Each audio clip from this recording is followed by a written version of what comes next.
Okay, so today's topic is about vendor call. So first we'll see who is this vendor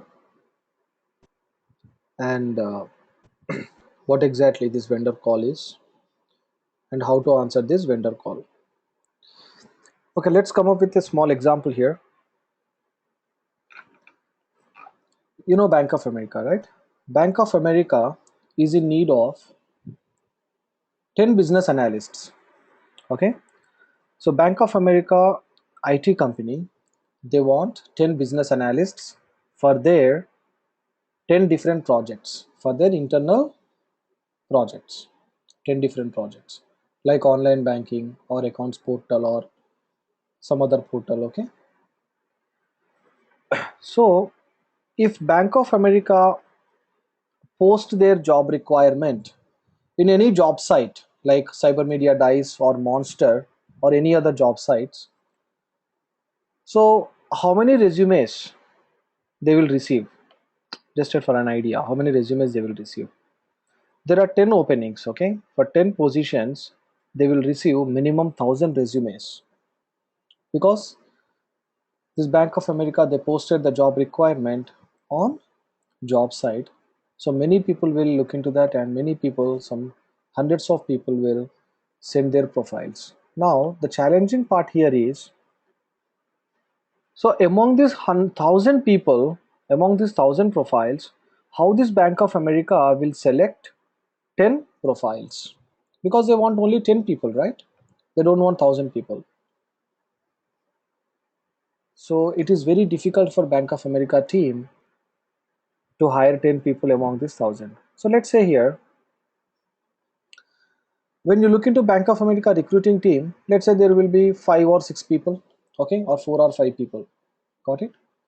So how many days it will take for these 4 or 5 people to screen these profiles, shortlist them, talk to each and every individual, okay, and conduct some sessions, and then finalize the finalize the resumes and send it to project team, so that project, technical people will take the interview, correct? So it takes a lot of time. I'm not saying that it is not possible, it is possible, but it takes a lot of time. But here the point is, they want these 10 business analysts in only 10 days or in 15 days or in 1 month. So finding out 10 profiles from these 1000 profiles in 15 days is not, okay, not possible.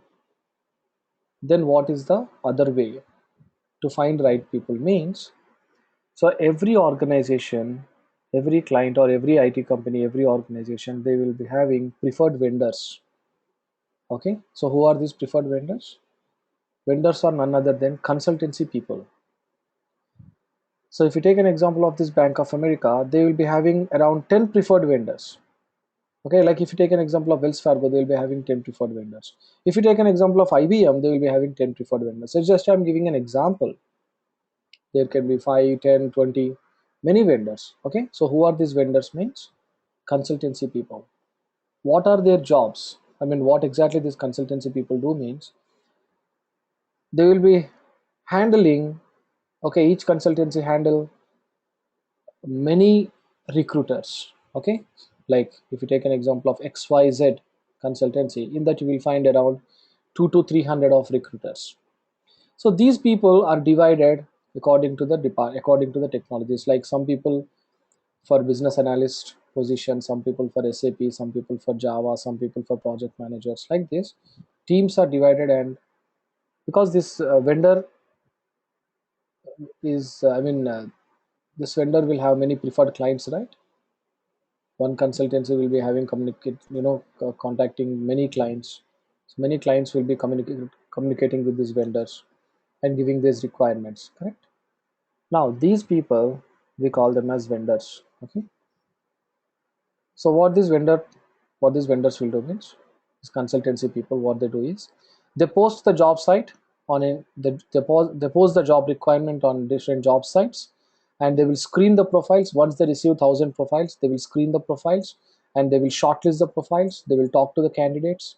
Okay, so let's assume among these 1000 profiles they shortlisted 200 profiles. Okay, And among these 200 profiles, as per the location constraint or as per the technical constraint or whatever it is, okay, as per the requirement, okay, as per the many factors are there. I think you're following me, right? What I'm saying. So these vendors will conduct first round of interview for these 100 or 200 people. Let's say 100 people they shortlisted among 1000 after filtering, like after filtering 100 resumes. For this 100 people, vendor will conduct an interview. Okay, among this 100 they will shortlist 50, and that's 50 people, 50 resumes sent to client, and the second round of interview will be taken by client, and client will select 10 people among these 50 people. This is how, the step by step process happens. Okay, now our topic is about vendor call. So as I said, first round of interview is done by vendor. So if you clear this call, if you clear this round, then only your resume will go to client. Otherwise your resume will never go to client. Got it? Why it will never go to client means, because clients are not ready to talk to each and every individual. They just talk to the shortlisted guys. Okay, so in a shortlisting process, the first round of interview is done by vendors. So who are these vendors? They are HR people. They are not technical people. They are not business analysts. Okay, so organization, that client will give a couple of questions and answers. Okay, some basic questions and answers.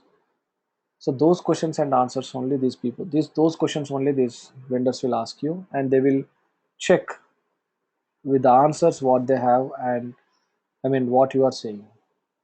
Got it? They will verify whether your answer, what you are saying, is right or wrong with the answers which were given by client. Got it? So this is known as vendor call. Let's start. The first question from vendor will be, tell about yourself. Okay, so how to start and how to answer these calls in a professional way. Okay, so today topic is about vendor call. So here we will discuss what type of questions vendors will ask and how to answer those tricky questions. Okay, and survive in this interview. Let's see. First one, tell about yourself.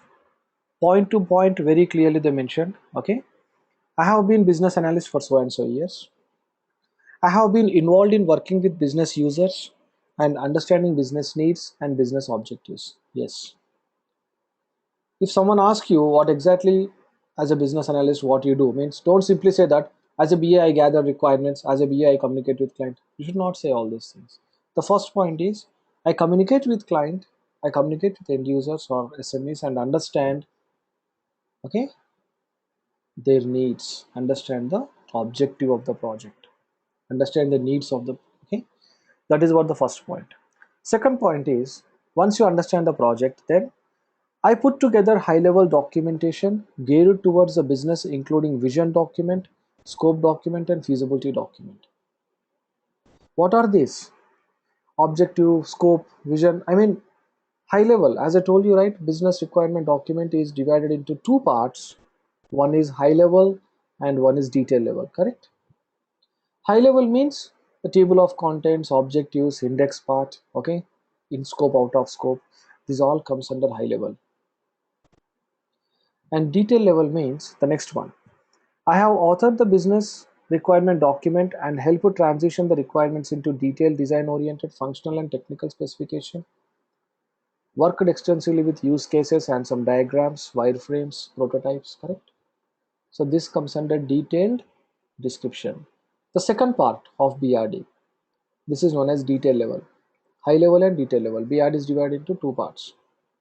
High level requirements and detail level.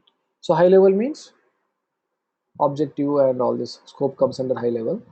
Detail level means all the requirements along with the diagrams. So we use MS Visio, right? Microsoft Visio to draw these diagrams. It's a designer tool, as you know. So we also discussed about different types of diagrams here, use cases, wireframes. Now, coming to the next point, I have created source to target data mapping, specifications and helped with data profiling and data quality requirements. What is this? If they ask you something about data analysis, then you can go with this point. Otherwise, just ignore it. Okay. Next point. I have maintained the requirement traceability matrix and mapped requirements to use cases and use cases to test cases. I explained to you about RTM, right? Requirement traceability matrix, wherein we can trace the requirements to test cases or trace test cases to requirements and to use case, correct? So this RTM is useful for testers. We designed this RTM for testers, okay? Next, I created test cases and test scripts. See, basically test scripts we don't write. Test scripts are written by automation testers, like they use different scripting languages like Java, VB.NET, whatever it is. Okay, you just say like I created test cases and had a visible involvement in change management process. Of course, as a BA, you involved in change management process, right? So you have to change the requirement, you have to modify the things as per the client request. Correct. Next point is, I also had responsibility with UAT, user acceptance testing, and created user manuals to user acceptance testing. Yes. This is not tracing. The last one, it's user acceptance testing. It's a typo, okay? Right. So you know about UAT. We already discussed about it, like alpha testing and beta testing we do. Okay, and we act as a user manual. So now see this answer, I mean for this question, you covered all the things, right? All the points from top to bottom. So in the beginning, what you did, how you started, then what about the documentation, how you document, and about testing also, about diagrams and about testing also we discussed, correct? So that vendor will get an idea, oh, so this business analysts have involved in all these areas, and of course, no, you know something, correct? And the second question will be, what were your responsibilities in your last project? It's the most common question. Basic questions these all are. Tell about yourself, about your responsibilities or whatever it is. Now let's see, what were your responsibilities in your last project? Simply look at your resume, look at your project, okay? In the last project, I worked as a business analyst for so and so company. The goal of the project was read portion of the project summary in the resume. Yes. In your resume, very clearly you will mention the project description. You just read it. Try to explain it. Got it? It is not like when I say read it, just read like point to point. Just try to understand it and explain it. Because anyhow, when you are ready for an interview, of course, you should be ready, right? To say something about the project. So that is known as project description. Just you will find the description in your profile, and then my responsibilities included. So don't say these responsibilities, okay? These are just sample responsibilities or point to point they are given here. Responsibilities, you have to mention what you mentioned in your responsibilities. You have to tell what you mentioned in your resume, not these, okay? Like under this project, what are the responsibilities, like conducted chat sessions, conducted interviews, gathered requirements, prepared so and so documentation, blah blah blah blah blah blah blah, not all the things we have to say, okay? But here, let's see some points. You can add it to your profile, or you can just say, orally you can say. Acting as a liaison. So my responsibilities included acting as a liaison between the users and the project management group and understanding the requirements and constraints from both sides. Yes. Second, interviewing the users about their existing and potential processes which they are looking for in a new system. Okay. At first, you act as a mediator and gather requirements, and you use interview process for gathering the requirements. Developing use case specification document and diagrams, gathering the requirements like functional requirements, and developing use case documentations and conducting chat sessions, authorizing business requirement document, functional requirements, developing the test plans, test cases, test blah blah blah. Okay, so like this, you just tell your responsibilities. Next question. How did you document the requirements? A tricky question here. It's a tricky question. Basically, if anyone asks you, how did you document the requirements? What you will say? Many of the people say that I gather requirements from the client by using so and so technique. Okay, and I put the requirements in a document. Something like this they will say. But you have to say In gathering requirement, I started with understanding the scope of the project. Yes. First, you have to say, I understand the scope. What is this project? What is their objective? Then I jumped into the requirement gathering. Then I did some research. Okay. And then I jumped into the project. You have to say like this. Now, in gathering requirement, I started with understanding the scope of the project, vision of the project, understanding the as is to be process. As is today how it is and tomorrow what you want to be, correct? So if it is an existing application like iPhone 5s, so today as is iPhone 5s, tomorrow how it should be iPhone 6. That's it.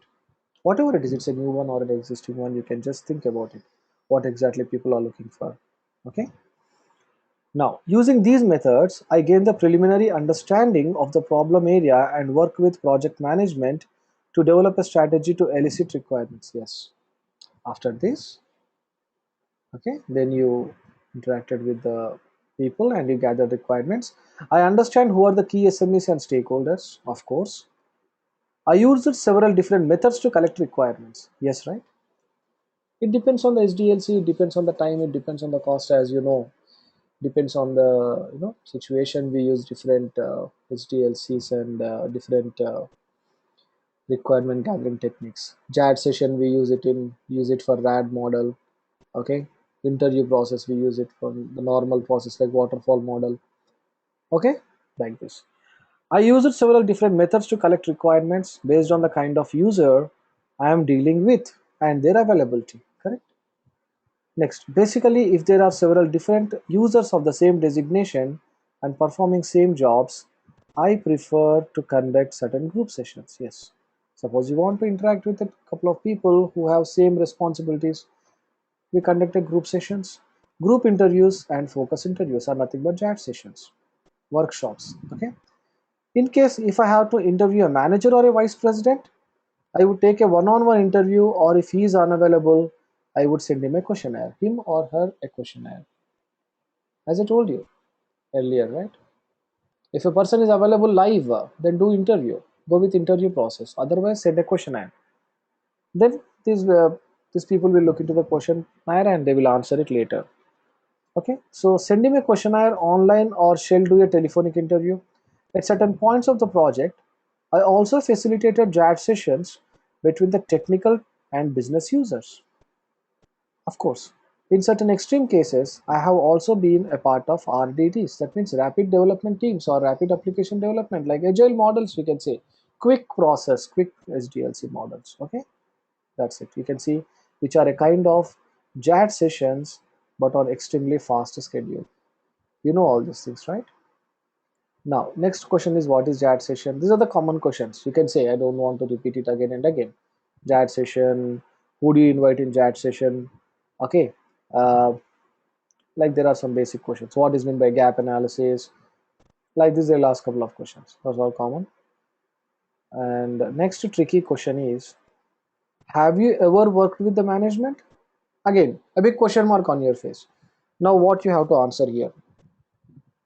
Let's see here. Why to worry? Okay, we have answer for that. Yes, you have to say yes. I have worked with the top level management at many different occasions. First point, during the requirement gathering phase, I had the opportunity to do one-on-one interview with the business managers. Of course, right?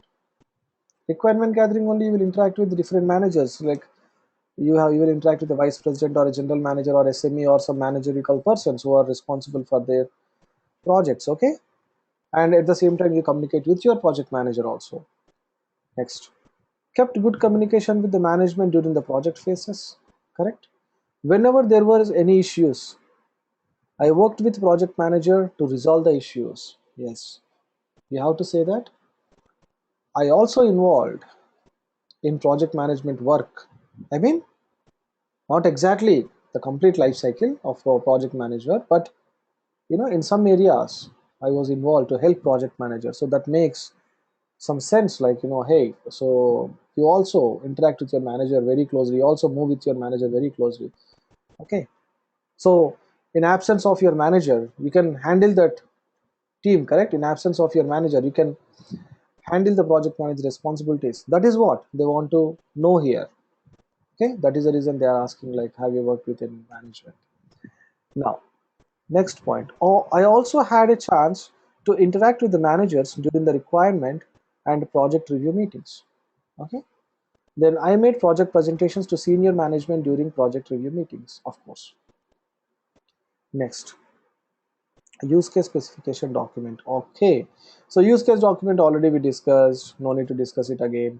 Functional requirement document also, you know what are functional requirements, right? Okay, uh, the requirements which do some action, we call them as functional requirements. Next, again one more a tricky question here. It's not a tricky question, it's a straightforward question. Just they want to know, like, how much you know about testing, how what exactly you did in the testing phase. Okay, so don't say simply like I did UAT and just end up the answer here. You can say something like, during the testing phase I was responsible for developing test cases and involved in test plans. Don't say develop a test plan, because test plan is done by testing manager. If you do the test plan, then what test manager will do? Tell me. Planning we don't do, just use test cases, develop test cases, recording the observations of the users and reporting them back to my manager. What these people are doing, what these fellow beings are doing. Testers, I'm talking about testers. If you feel something, something is going wrong, immediately have to inform to your manager. Okay, discussing any changes and updates with the user, and if need arises, handling the change request procedures and tracking. Yes, so you have to interact with the end user and client. If they want any changes, you can do it. Managing defects. Yes, you have to manage, you have to check what's going on, and at the end of the day you do user acceptance testing. Got it? Next, next question is, what is your main strength, or what do you think that you have accomplished in your last project with which you are most proud of? Again, a tricky question. You have to make a story. That's it. So let's see this. I think my strength is my ability to be organized and detail oriented.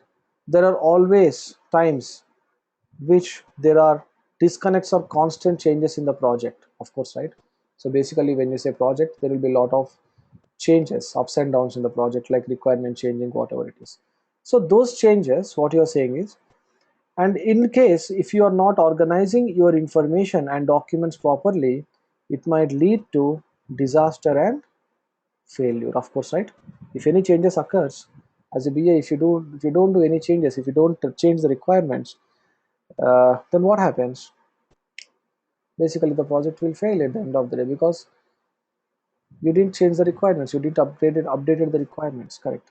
I'm also quite detail oriented, which helps me to list the use cases and requirements properly and comprehensively, so that there is minimum element of doubt.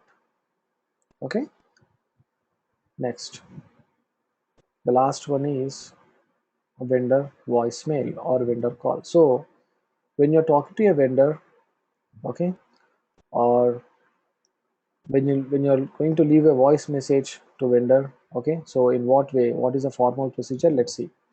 Hello, my name is so and so. Okay, I'm a business analyst. I came across your requirement on, so you have to say, I came across your requirement on the job site. Like, is it a cyber media dice or monster, or what it is, or any xyz. Okay, and immediately you have to say project ID. Why? Because I had seen many people, they simply say, like, hey, I find your job requirement on on internet.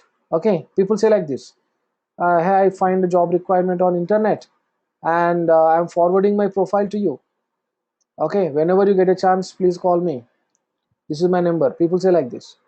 So which job site? Because I said that our example is 10 requirements, right? 10 business analyst requirements. So these 10 requirements are posted on 10 different job sites. So which job site you are talking about? And coming to the requirement, which requirement? I mean, there are 10 BS, right? For, I mean, each PA is individual, separate here. I mean, unique, like they are separated for different projects. They are selected for different projects. So the project ID you have to mention. If I say like project ID 1, That means that is a Java project. That is a online banking application. That technology we use is Java, like that. Okay, and something is SAP, something is .NET, something's on technology related to that. The project ID will be there. Now, so very clearly you have to mention the job site and project ID. Then putting confidence. Okay, putting confidence in vendor suggest by saying, I took very careful look at the job description and I think I'm an excellent fit. When you say this word, they will feel like, oh, so maybe this person is having really, excellent skills. I have all the required skills and qualifications. You have to stress this point. Okay, I have all the required skills and qualifications. I was hoping to connect with you and discuss more about this position and send you my resume. But unfortunately, what happened? It went to voicemail, right? So we have to say that. Okay, when you get chance, please call me back at so and so number and make it very clear and repeat it again. So don't say like 7 0 0 2 2 5 5. Don't use this type of language. Okay, you have to say 7 3 3 3 5 5 5 like this. Many people I see, they say like 9 0 0 4 5 5 2 3 like this. That is not going to work. Okay, you have to make it very clear. Okay, then just simply say have a nice day and hang off. So this is how you show yourself that you are a real professional business analyst. Got it? So do you have any doubts in this? Read this slide at least 10 times Yes. so that you can see. You Yes. talk about the when I ask you more specific about how you do the test. Yeah, I know different kind of test, but do you know any kind of depend Mm. if I ask what kind of test tools you have used? As a business analyst, we do only one testing, that is user acceptance testing. Okay. So only one testing we do all the time is user acceptance testing. User acceptance testing is nothing but once the complete testing is done by the testers, so you have to explain the project to client. Okay, invite your client to your location and explain them on a projector or on a computer or on a screen, or you explain them through this type of GoToMeeting or WebEx, any remote sharing, desktop sharing activities, and you have to explain them. If client is not satisfied, okay, if client want to say some, I mean client feel that as per their requirements you didn't finish the project, then they don't accept it. Okay, then we have to do some changes as per the client request or as per the client order, and then client will accept it. That is known as user acceptance testing. So here once client accepts it, we have to uh, explain or educate client, like how this project works. This is how you have to log in, this is how you have to transfer money, if you take an example of online banking. Okay, so this is known as user acceptance testing. So BA will do only this, not all other testings. So whatever the testings I teach you, like unit testing, white box, black box, those all are done by testers, not BA. Okay. Okay, Bhupin, any doubts? Yes.